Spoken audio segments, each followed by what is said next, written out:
उत्तर प्रदेश के शांतिपूर्ण गांव गोकुलपुर के हृदय में, जहां गंगा की लहरें रात की खामोशी में फुसफुसाती थीं, रामलाल का परिवार एक छोटे से घर में रहता था। गांव के बीच में स्थित यह घर कच्ची दीवारों और खजूर के पत्तों की छत से बना था, लेकिन इसकी रौनक इसके निवासियों से थी।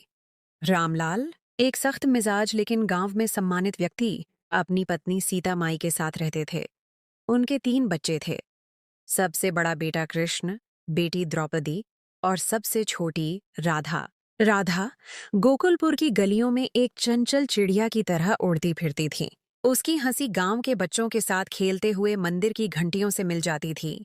वह 12वीं कक्षा की छात्रा थी, जो अपनी पढ़ाई के साथ साथ घर के छोटे मोटे कामों में भी हाथ बटाती थी।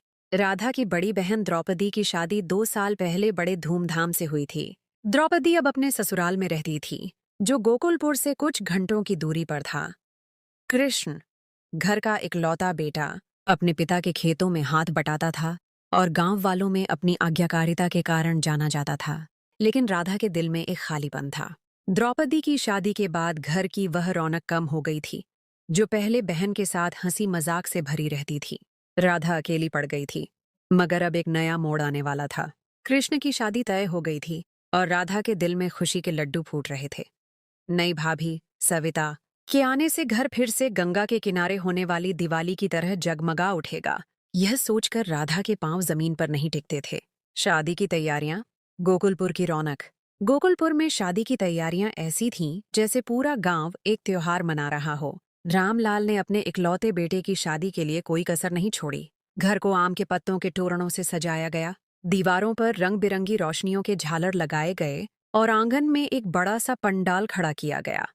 सीता माई ने गांव की औरतों के साथ मिलकर शादी के लिए मिठाइयां तैयार कीं। जलेबी, लड्डू और बर्फी की खुशबू पूरे घर में फैल रही थी।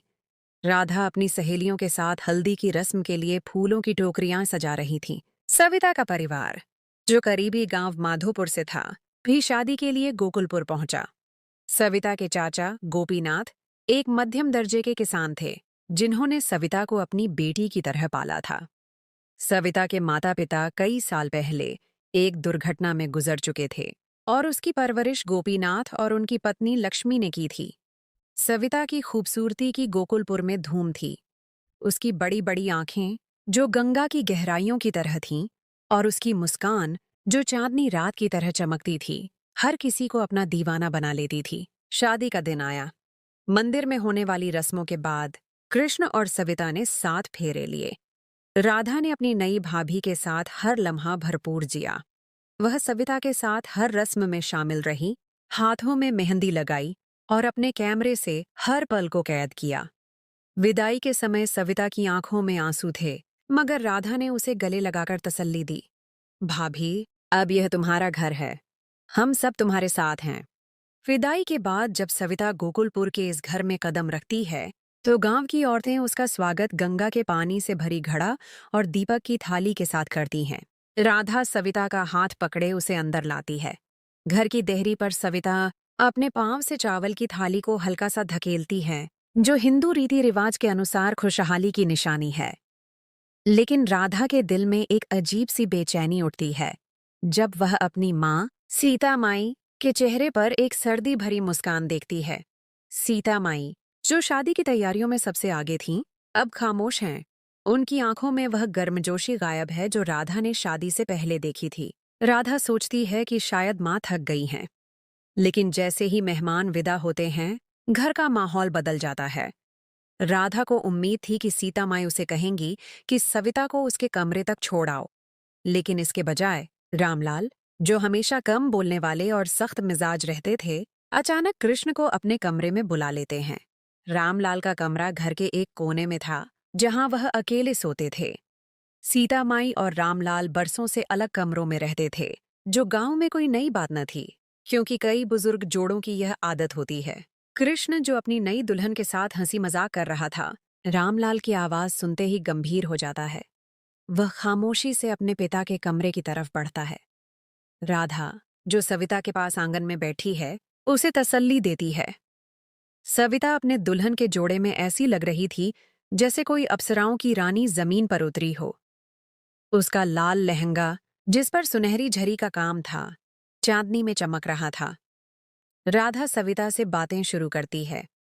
वह उससे उसकी पढ़ाई, गोकुलपुर की जिंदगी और अपनी सहेलियों के किस्से सुनाती है। सविता मुस्कुराती है, लेकिन उसकी नजरें बार बार रामलाल के बंद दरवाजे की तरफ उठती हैं। राधा के दिल में एक अजीब सा शक उठता है, लेकिन वह उसे झटक देती है। इसी दौरान सीता माई अपने कमरे में चली जाती हैं। राधा को यह बात अजीब लगती है कि माँ इतनी जल्दी क्यों सो रही हैं। वह शादी की तैयारियों में रात रात भर जागती थीं, लेकिन आज जब घर में नई बहू आई है, वह क्यों इतनी चुप है। राधा का दिल बेचैन होता है, लेकिन वह सविता के पास बैठी रहती है। सविता राधा से उसकी पढ़ाई के बारे में पूछती है। राधा बताती है कि वह विज्ञान की छात्रा है और डॉक्टर बनना चाहती है। सविता की बातों में एक अजीब सी गर्मी है, लेकिन उसकी आंखों में एक भय छिपा है जो राधा के दिल को कचोटता है। एक चौंका देने वाला आदेश। लगभग आधे घंटे बाद रामलाल के कमरे का दरवाजा खुलता है। कृष्ण बाहर निकलता है। उसका चेहरा पत्थर की तरह सख्त है। वह राधा को सविता के पास बैठा देखता है और कहता है, राधे, तू अब तक जाग रही है? जा, अपने कमरे में जाकर सो जा। राधा को कृष्ण का लहजा रूखा लगता है। वह कुछ कहने ही वाली होती है कि कृष्ण सविता की तरफ मुड़ता है और कहता है, सविता, बाबा तुम्हें अपने कमरे में बुला रहे हैं। ये शब्द राधा के कानों में गूंजते हैं, जैसे कोई बम फटा हो। सविता का चेहरा एकदम सफेद पड़ जाता है। उसकी आंखों में भय छा जाता है और वह हैरत से कृष्ण को देखती है।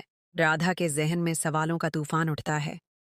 शादी की पहली रात को कोई ससुर अपनी बहू को अपने कमरे में क्यों बुलाता है?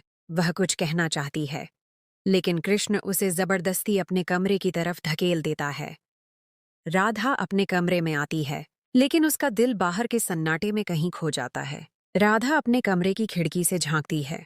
सविता अपना लहंगा संभालते हुए रामलाल के कमरे की तरफ बढ़ती है। उसके कदम भारी हैं, जैसे वह किसी बोझ तले दबी हो। राधा का दिल धक धक करता है। वह अपने बिस्तर पर बैठती है, लेकिन उसकी आंखें बंद नहीं होती। उसके जहन में एक ही सवाल गूंजता है, बाबा सविता से क्या चाहते हैं?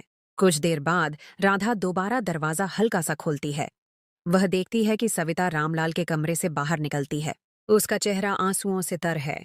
वह जार जार रो रही है, जैसे उसकी आत्मा पर कोई भारी पत्थर रख दिया गया हो। सविता अपने कमरे की तरफ बढ़ती है और उसकी आह जारी राधा के दिल को छेदती है। राधा वापस अपने बिस्तर पर आती है, लेकिन उसे रात भर नींद नहीं आती। वह सुबह फज्र की अजान के बाद कहीं जाकर सोती है। सुबह का सदमा। सुबह जब राधा की आंख खुलती है, तो वह एक चीख से हड़बड़ाकर उठ बैठती है। यह सीता माई की आवाज है। राधा झट से अपना लिहाफ एक तरफ फेंकती है और कमरे से बाहर निकलती है। आंगन में एक नाटकीय दृश्य है। सीता माई सविता पर चिल्ला रही हैं, जो किचन के एक कोने में खड़ी सिर झुकाए खामोश है। सीता माई का गुस्सा आसमान पर है। मुझे मुंह चलाने वाली औरतें बिल्कुल पसंद नहीं। खबरदार, जो तूने मेरी बात का जवाब दिया, चल जाकर नाश्ता बना। एक दिन की दुल्हन होकर भी तुम्हें तमीज नहीं सीखी। राधा हैरान है। सविता, जो कल रात दुल्हन बनकर आई, आज नौकरानी की तरह किचन में खड़ी है। उसका लाल लहंगा अब एक साधारण सी साड़ी से बदल गया है। राधा आगे बढ़ती है और कहती है, माई, नाश्ता मैं बना देती हूँ। भाभी की तो कल शादी हुई है। सीता माई गुस्से से राधा की तरफ मुड़ती हैं। उनकी आंखों में आग भरी है। वह कहती हैं, खबरदार राधे, तू इसकी हिमायत मत कर। आज से घर का सारा काम यही करेगी। इसी समय द्रौपदी, जो अपने पति और बच्चों के साथ शादी के बाद घर आई है, वह भी वहां मौजूद है। वह तंज कसती है, हमारी तो ससुराल में नाक कट गई। हमारे इकलौते भाई की शादी पर इतना खर्च किया, लेकिन सविता के घर वालों ने क्या दिया? न सोना, न कोई जेवर, बस एक खाली हाथ की दुल्हन, ऊंची दुकान, फीके पकवान। सीता माई भी अपना दुखड़ा रोती हैं। हमारा एक ही बेटा है, उसकी शादी पर कितने पैसे लगाए? सोचा था कि सविता के घर वाले हैं, कम से कम एक गाड़ी तो देंगे, लेकिन ये कंजूस लोग बस अपनी लड़की हमारे पल्ले बांध दी। राधा को अपनी माँ और बहन की बातें सुनकर दुख होता है। वह समझ जाती है कि सविता का कम दहेज उसकी आत्मसम्मान को रौंदने का कारण बन रहा है। सविता खामोशी से किचन में चली जाती है। वह मिट्टी के चूल्हे पर रोटी सेंक रही है, लेकिन उसकी आंखों में आंसुओं की लड़ी छिप रही है। राधा के दिल में सविता के लिए हमदर्दी उठती है, लेकिन वह कुछ कर नहीं पाती।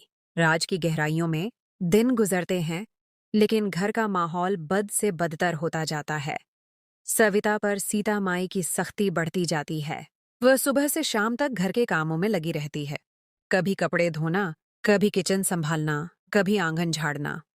राधा जब भी उसकी मदद करने की कोशिश करती, सीता माई उसे डांट देती। द्रौपदी जब भी घर आती, सविता को ताने देती कि उसने दहेज क्यों नहीं लाया। कृष्ण, जो अपनी माँ और पिता का आज्ञाकारी था, खामोश रहता। वह सविता की हालत देखता, लेकिन कुछ बोलता नहीं। हर रात कृष्ण रामलाल के कमरे से निकलने के बाद सविता को इशारा करता कि वह रामलाल के कमरे में जाए। सविता, जो हर रात इस आदेश से सहम जाती, भारी कदमों से रामलाल के कमरे में चली जाती। जब वह वापस आती, उसका चेहरा पीला पड़ा होता, वह हाँफ रही होती और उसकी आंखों से आंसू बह रहे होते। राधा, जो अपने कमरे से झांकती, यह सब देखकर परेशान होती। वह सोचती कि आखिर बाबा भाभी से क्या करवाते हैं और कृष्ण क्यों खामोश है। एक रात राधा किचन में पानी पीने गई। रात के 1 बज रहे थे। वह देखती है कि सविता किचन के एक कोने में दुबकी कृष्ण के मोबाइल पर किसी से बात कर रही है। उसकी आवाज लड़खड़ा रही है। मुझे यहां से ले जाओ। ये लोग मुझ पर जुल्म करते हैं। मेरा ससुर तो बिल्कुल घटिया इंसान है। काश उसकी बेटी भी वह सब सहे जो मैं सह रही हूं। तब उसे पता चले। राधा के पांव जैसे जमीन से चिपक जाते हैं। वह सोचती है कि सविता किससे बात कर रही है। सविता के माता पिता तो गुजर चुके हैं। क्या वह अपने चाचा से बात कर रही है? लेकिन आवाज किसी मर्द की है। राधा चुपके से वापस अपने कमरे में आती है, लेकिन उसका दिल बेचैन है। छत पर राज। एक रात राधा को प्यास लगती है। वह किचन की तरफ जाती है, लेकिन लाउंज का दरवाजा खुला देखकर रुक जाती है। वह सोचती है कि रात के इस पहर दरवाजा किसने खोला। वह बाहर झांकती है तो देखती है कि सविता आंगन से छत की तरफ जा रही है। राधा के दिल में शक उठता है। वह चुपके से सविता के पीछे चली जाती है। छत पर पहुंचकर राधा छिपकर देखती है। सविता एक युवा लड़के के गले लगकर रो रही है। वह कह रही है, विक्रम, मुझे इस जहान से निजात दिला। मैं ये सब नहीं सह सकती। ये घर मेरे लिए जेल बन गया है। राधा के होश उड़ जाते हैं। ये विक्रम कौन है? क्या सविता का कोई प्रेमी है? राधा का दिल चाहता है कि वह सबको जगाकर सविता की असलियत बताए, लेकिन वह खुद पर काबू रखती है। वह जैसे ही वापस लाउंज में दाखिल होती है, कृष्ण उसे सामने खड़ा मिलता है। कृष्ण की आंखों में शक है। वह पूछता है, राधे, तू इस वक्त यहाँ क्या कर रही है? सविता कहाँ है? राधा घबरा जाती है। वह कहती है, मुझे घबराहट हो रही थी, इसलिए आंगन में ताजी हवा लेने आई थी। इसी वक्त सविता भी आ जाती है। कृष्ण को देखकर उसका चेहरा काला पड़ जाता है। राधा फौरन कहती है, मैं और भाभी दोनों आंगन में बैठी थीं। सविता राधा की बात की पुष्टि कर देती है। कृष्ण संतुष्ट होकर चला जाता है। राधा सविता को बचा लेती है, लेकिन उसके दिल में सवाल उठ रहे हैं। सविता की हकीकत। अगले दिन सविता राधा के कमरे में आती है। वह उसका शुक्रिया अदा करती है कि उसने रात कृष्ण के सामने उसे बचा लिया। राधा सीधे पूछती है, भाभी, वह छत पर आप किससे मिली थीं? वह कौन था? सविता की आंखों में एक पल के लिए भय चमकता है। फिर वह राधा पर भरोसा करते हुए बताती है, वह मेरा भाई विक्रम है। मेरे माँ बाप के मरने के बाद हम दोनों को चाचा गोपीनाथ ने पाला। लेकिन जब विक्रम बड़ा हुआ, चाचा ने उसे घर से निकाल दिया ताकि वह अपना हिस्सा न मांगे। विक्रम छोटी मोटी नौकरियां करता था, लेकिन अब वह एक अच्छी कंपनी में मुलाजिम है। वह मुझे इस घर से निकालना चाहता है। राधा हैरान रह जाती है। वह पूछती है, आपने पहले क्यों नहीं बताया कि आपका कोई भाई है? सविता की आंखों में आंसू आ जाते हैं। वह कहती है, मैं क्या बताती राधे, इस घर में आते ही मुझ पर जुल्म शुरू हो गए। मेरी माँ मुझे नौकरानी की तरह सलूक करती है। तेरा भाई मेरी खातिर कभी आवाज नहीं उठाता। और तेरे बाबा, वह कोई अच्छे इंसान नहीं है। राधा पूछती है, बाबा आपसे क्या करवाते हैं? सविता की रूह कांप जाती है। वह कहती है, किसी दिन खुद जाकर देख लेना। मैं वह सब नहीं कह सकती। सच का सामना। राधा फैसला करती है कि वह खुद सविता के कपड़े पहनकर रामलाल के कमरे में जाएगी।